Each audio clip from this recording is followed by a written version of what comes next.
अनजाने में एक दिन छोटी काव्या ने देखा कि उसकी आंखों के सामने एक सुनहरी रेखा हवा में तैर रही है।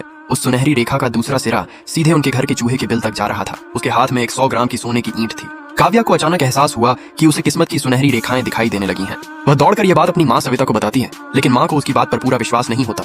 दोनों सोने की ईंट लेकर एक ज्वेलरी की दुकान पहुंचती है। जांच के बाद सुनार बताता है कि यह 999 शुद्ध सोना है और वह उसे 10 लाख रुपए में खरीद लेता है। घर लौटते ही काव्या को फिर वही सुनहरी रेखा दिखाई देती है। इस बार वह घर के पुराने पूजा घर की ओर जा रही थी। रेखा का पीछा करते हुए काव्या पूजा घर पहुंचती है। वहाँ एक मेज की दराज खोलते ही उसे नीचे एक गुप्त खांचा मिलता है। खांचा खोलने पर अंदर एक डिब्बा रखा था और उसमें कई कीमती प्राचीन कलाकृतियां एंटीक रखी थी।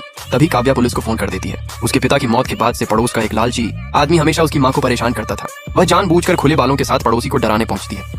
पहले तो वह घबरा जाता है, लेकिन जैसे ही पहचानता है कि सामने काव्या है, वह गुस्से में कहता है, तू क्या कर लेगी। इतने में पुलिस वहां पहुंच जाती है और चोरी किए गए प्राचीन सामान के सबूत मिलने पर उसे वहीं गिरफ्तार कर लेती है। अगले दिन काव्या और उसकी माँ उन एंटीक चीजों को बेचने के लिए एक पुरानी वस्तुओं की दुकान पर पहुंचती हैं। लेकिन दुकान का कर्मचारी बताता है कि मालिक घर पर नहीं है, क्योंकि उनकी छोटी बेटी अचानक लापता हो गई है। जिसने भी बच्ची को ढूंढ कर लाया, उसके लिए 30 लाख रुपए का इनाम रखा गया है।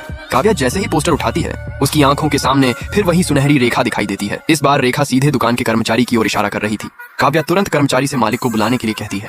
कुछ देर बाद मालिक दौड़ते हुए पहुंचते हैं और कहते हैं, अगर तुम मेरी बेटी को ढूंढ दो तो मैं पूरे 30 लाख रुपए दूंगा। काव्या मुस्कुराकर कहती है, अगर आप बाहर ढूंढते रहेंगे तो आपकी बेटी कभी नहीं मिलेगी, क्योंकि वह यही है। सब लोग हैरान रह जाते हैं। काव्या सीधे दुकान के एक बड़े लकड़ी की अलमारी के पास जाती है और उसे खोल देती है। अंदर मालिक की छोटी बेटी डरी सहमी बैठी होती है। बेटी अपने पिता को देखते ही रोते हुए उनसे लिपट जाती है। सच्चाई सामने आते ही कर्मचारी घुटनों पर बैठकर रोने लगता है। वह कबूल करता है, मैं भारी कर्ज में डूब गया था, इसीलिए मैंने बच्ची का अपहरण किया। सोच रहा था कि बाद में उसे ढूंढने का नाटक करके इनाम के पैसे ले लूंगा। मालिक गुस्से से उसे नौकरी से निकाल देते हैं और पुलिस के हवाले कर देते हैं। इसके बाद मालिक काव्या की लाई हुई प्राचीन कलाकृतियां देखते हैं और कहते हैं, इनकी कीमत बाजार में कम से कम 15 लाख रुपए है, लेकिन तुमने मेरी बेटी की जान बचाई है, इसलिए मैं इन्हें 20 लाख रुपए में खरीदूंगा। फिर वह मुस्कुराकर एक बैग काव्या को देते हैं। ये 50 लाख रुपए हैं, इनमें 30 लाख मेरी बेटी को ढूंढने का इनाम है और 20 लाख इन एंटीक चीजों की कीमत। इतनी बड़ी रकम देखकर काव्या और उसकी माँ की आंखें नम हो जाती हैं।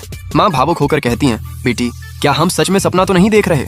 काव्या मुस्कुराते हुए जवाब देती है, नहीं माँ, अब हमारी किस्मत सचमुच बदल चुकी है। और दोनों खुशी खुशी अपने नए जीवन की शुरुआत करने घर लौट जाती हैं।